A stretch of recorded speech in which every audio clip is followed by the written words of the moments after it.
Hello, everybody. This is Football Psych, and I'm Coach Mad Mike. It's Large Sarge! All right, and welcome to the Commanders Edition. Tonight, we are without Shaq as he is on a cruise, and apparently he's going to have some stories to share with us when he comes back. But until then, we still have Commanders news because, well, you know our Washington Commanders. They are never short of giving us plenty of things to talk about. Football never sleeps! It's a year-round thing, and even when they're not doing absolutely anything, there's still news to follow. All right, well, let's get right into it. Let me give you a stadium update because, well, there's always things going on with this stadium, okay? So just to catch you guys up, the Washington Commanders are in the process of trying to get a new stadium back at the old RFK site. They are bringing this to vote with the D.C. Council on July 15th.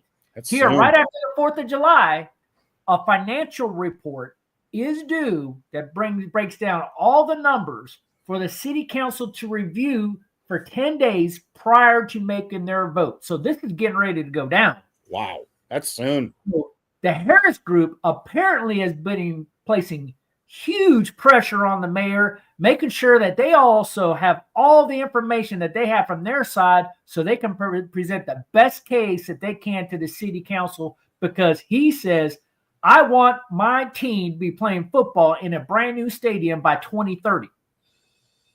Wow. And there's reasons for that, because he's already worked a deal to hold the Women's World Cup in this new stadium in 2031. And he's already trying to work with the NFL to get a Super Bowl in there. And they've already come back and say, well, are you going to have a retractable roof? So he's already making sure that the plans that he makes for the stadium is going to have a retractable roof. That's like a requirement, right, Coach? You have to, right? It's like the NFL says. Well, we'll find out if it's actual requirement. It's an unwritten kind of thing, but like ever since 2015 and that giant Super Bowl, the NFL has been very big on wanting to have a fair weather Super Bowl to maximize participation in events and not have any inclement weather whatsoever. Yeah, it makes sense. So I would believe that if it's just a dome, you satisfy that. Why does it need to be retractable roof? But apparently they're talking to the NFL about a retractable roof. Because that's cooler. It's cooler, man. I guess it's cooler. You close it for the Super Bowl, but you leave it open for this time it's going to rain in D.C. You close the darn thing. It's cool. Man, it gives you options, right? So, like, you know, you open it up when the other opposing teams got the field. You close it up for your guys when you got the ball. Exactly. Yeah, I'm sure that would be illegal. Defense. You want to hear a weird fact, though, what they've been talking about all week up here there, Coach? Yeah. The grass. There's been this whole grass discussion, and they want it. They have developed an interior grass that they can grow on the inside. They want a grass field. Yes, I've heard that too. And there's ways to do that with like lighting systems when they retract underground and watering systems. Like this new technology is insane. Yeah. But one of the interesting things that I found out this week that I was not tracking before was they want to try to see if there's a way to keep the RFK name for the new stadium. They want to keep the RFK name. And the Harris Group apparently is good with the idea of that because he's trying to bridge the gap between the old school Redskins fans, the Commanders image that he's trying to uphold, and he's trying to blend the old with the new. And he thinks, well, if I can get the new stadium in there, we call it RFK. That's another way where we kind of bridge our pastime, our heritage. Yeah. The other thing he's trying to stand for it again, I forgot. It's Robert F. Kennedy. Robert F. Kennedy was RFK Stadium. Okay, yeah. Robert F. Kennedy. So the other thing that they're trying to do is actually have a Redskins Commanders Museum. The Redskins being a huge part of that. He doesn't want to bring the Redskins name back to the team, but he wants to have a museum where they fully show the Redskins history and blend it in with the current day Commanders kind of thing to have it be another way where he bridges the transition, because there's apparently this huge fan gap, which we all know it exists. I'm a Redskin. You're a Redskin. There is a gap in how we see this team. Great. I like the museum idea. So they're trying to come up with many ideas to help try to bridge this gap and bring people in and bring them together. Everything short of bringing the Redskins name back. There's also talk, and we'll get into it later in some of the other discussions and some of the other slides, but there's a lot of discussions about bringing throwback uniforms in for 2025. Right. Now, what those throwback uniforms will look like, will they actually still say Redskins on it, or will it just have the logo and the color patterns? Those are all debatable items. We don't know how much it would like resemble a throwback uniform, or will it be an actual like uniform of the past? So all that's still kind of being determined, but they're really striving hard. But from what I understand, Josh Harris has put his foot down. He doesn't have any intention at all of bringing the Redskins name back. I just think the further we get away from wokeness, the more realistic an eventual rebirth. Yeah, but you got to remember Josh Harris. Even naming it RFK. I mean, come on. That's, what a great, I think that's good thinking on his part, trying to bridge nostalgia and their history with the current. Yeah. In the right direction. I think so too. So one of the things that they do want to do is the Commanders were they did a poll, and Commanders were declared the worst uniforms in the National Football League. Hey, if you got to be great at something, might as well be the worst uniforms in the National Football League. It must be the you can't make this stuff up, man. The only difference between the worst and being very cool is that right there missing from the helmet. That's what they need. They put that on the helmet, they're no longer the worst. Yeah. But we have the worst uniform. And so far, they actually approached Josh Harris about it. And he basically said, yeah, we're looking at some throwback uniforms, something like that. But there's no plan actually of changing this uniform this year. So, we're going with it. So even though we have the worst uniform, there's no plans on the books to change it. We're only looking at the possibility of having some hybrid, as you can see in the bottom right. Nothing's official for 2025 uniforms yet, but the only thing out there is this idea of having some kind of flashback uniform, but they're treading it lightly because they don't want to stir up the liberal media and causing some kind of backlash, because his concern is it'll be a huge distraction to the team. He doesn't want that. So the Titans, the Falcons are bad. The Cards are wow. I don't like the Cards uniform either. I don't like the Falcons uniform, but I love their helmet. Yeah, the helmet's cool. The helmet's cool. Jaguars, I don't like their uniform. Cardinals are just bad, is it? I mean, which one? I like the black. Our black is really cool looking. Yeah, our black one's cool. Yeah. Wow. And interesting. Worst. Last in the NFL. Last in the NFL. Man, I don't know. What do you guys think about that? For those who are listening in, make your comments in the comment section. Do you think we really have the worst uniforms in the NFL? Shaq says worst uniforms and worst name. Oh my gosh. Yeah, HCTR, baby. Shout out to Jim and Jeff and Shaq. So this has not changed in 3 weeks. We still do not have cornerback Trey Amos, the only remaining rookie on our roster that has not signed his rookie contract. He's still holding out to sign it. They got to be close. There's not much wiggle room for a rookie contract anyway, so I don't really know what the deal is here. What's the hang up? He's probably got some delusional agent. Maybe he's new. Maybe he doesn't understand the rookie pay chart. But rookie contracts should be the easiest contracts to sign in the world because they're kind of spelled out for you. There's not a lot of wiggle room. Now, Terry McLaurin's contract, I hear, is only becoming more and more ridiculous, and they are miles apart from each other. So much so that every analyst across the NFL now is predicting that there might be trades in the future. So I want everybody to know we reported it here first because I came up with a proposal about 2 weeks ago before it started happening this week. What's the we new talked number? about the possibility of trading Terry McLaurin, and you know what they recommend? Trading him to the AFC. Who said that? Yeah. I said that over 2 weeks ago. What's the new number, Coach? The new number is a little vague, but they're saying is closing in on 40 mil. So between 35 and 40. And yep, between 35 and 40, and he wants 3 years. Someone will pay it. He's 30 Someone years will old. pay that money. Someone will. Well, I mean, we're the ones that have him on contract. He's on contract. So it's not like somebody will. Unless we trade him, he's our guy. We got him on 1 more year of contract. His current salary is $25.5 million.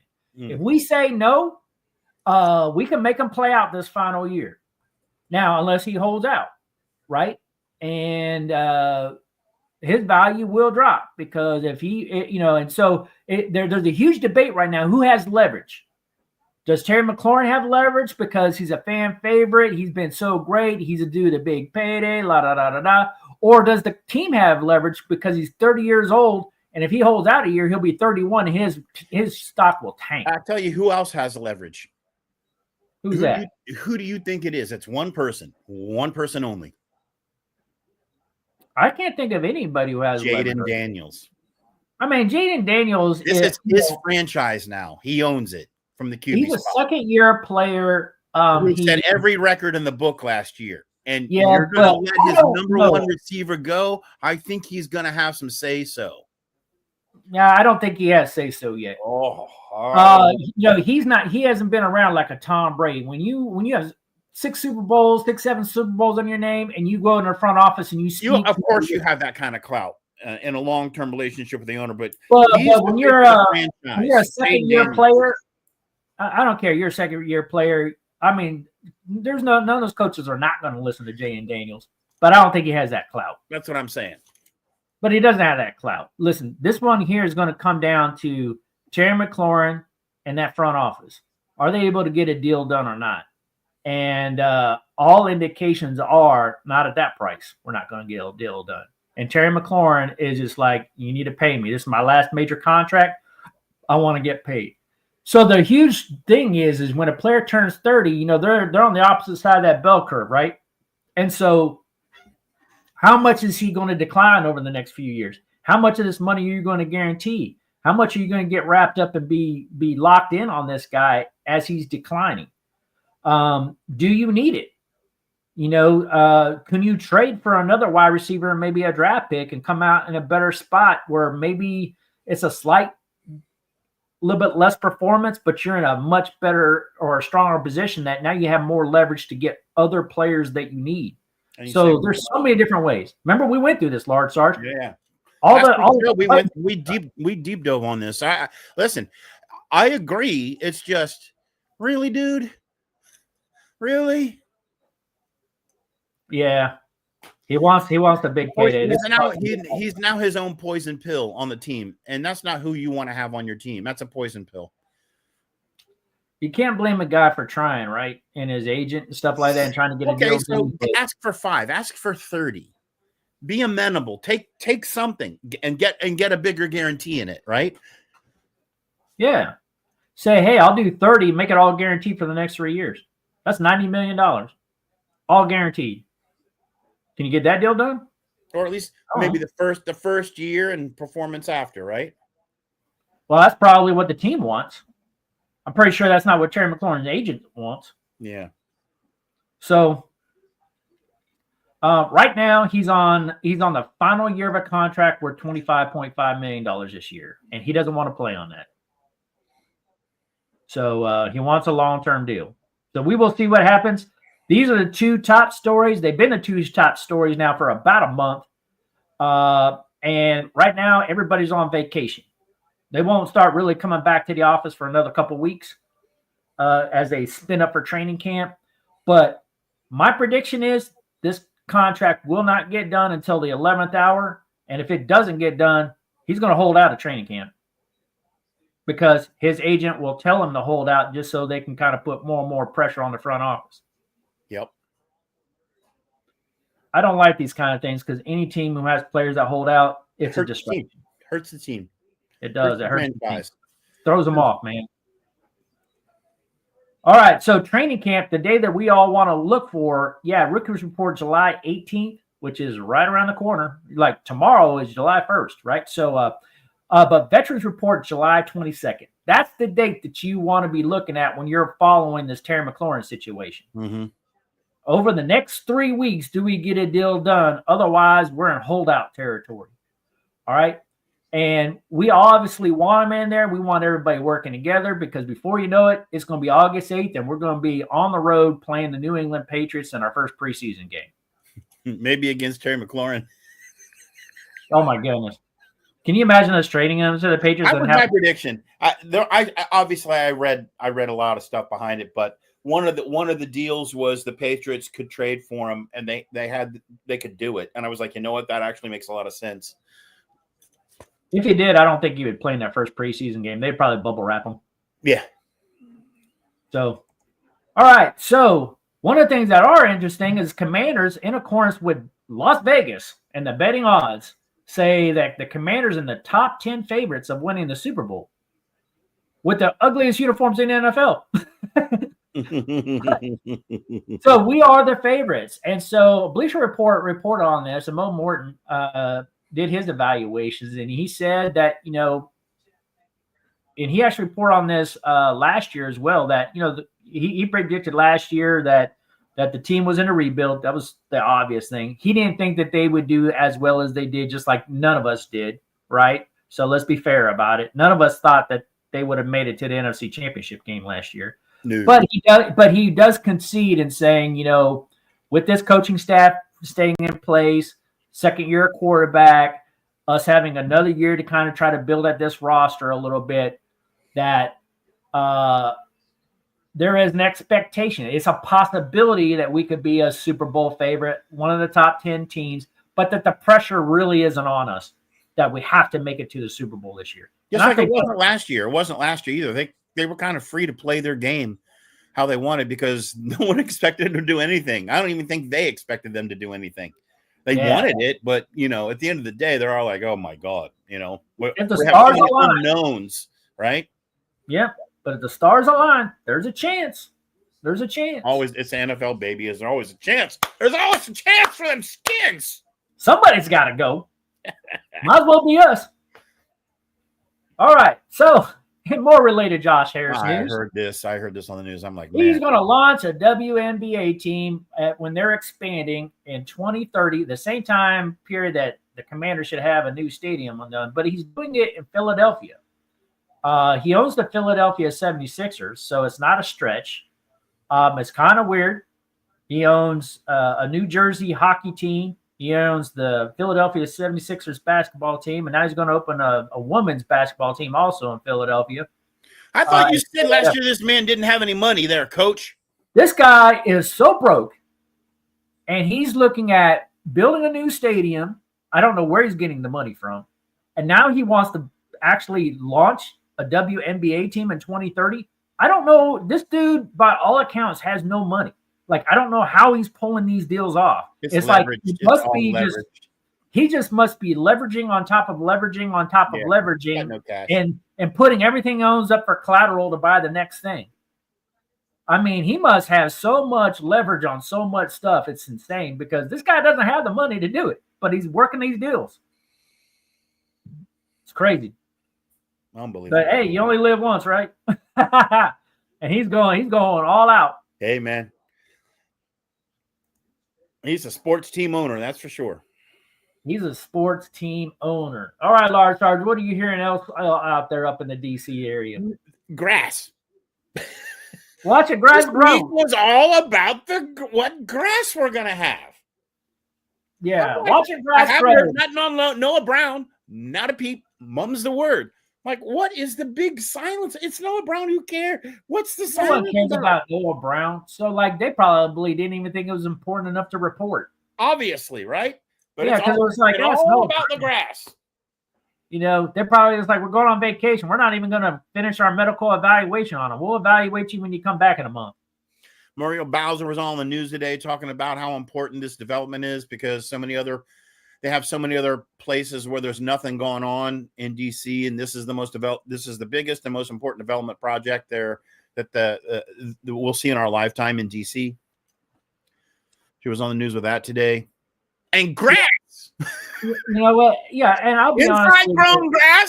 Inside grown grass, real grass. It's all about the grass. Well, I will tell you what, I really hope that they get the deal done, honestly. If DC needs the deal to be sweeter, I hope they get the deal done. I hope that the two sides find some kind of common ground, because I would love to see a new stadium by 2030. I think it'd be good in DC if it's at the old RFK site. I just want to see it happen. Do you hear it, Coach? Do you hear it? What do you hear? You hear it? I don't hear it. It's the sound of money calling. It's No. going to get done. It's the sound of money calling. Come on, buddy. But that's all we got for you fans. We love you guys. We appreciate you. We just love everything you guys going out there. This is Football Psych, baby. And we're out of here. Peace. Peace.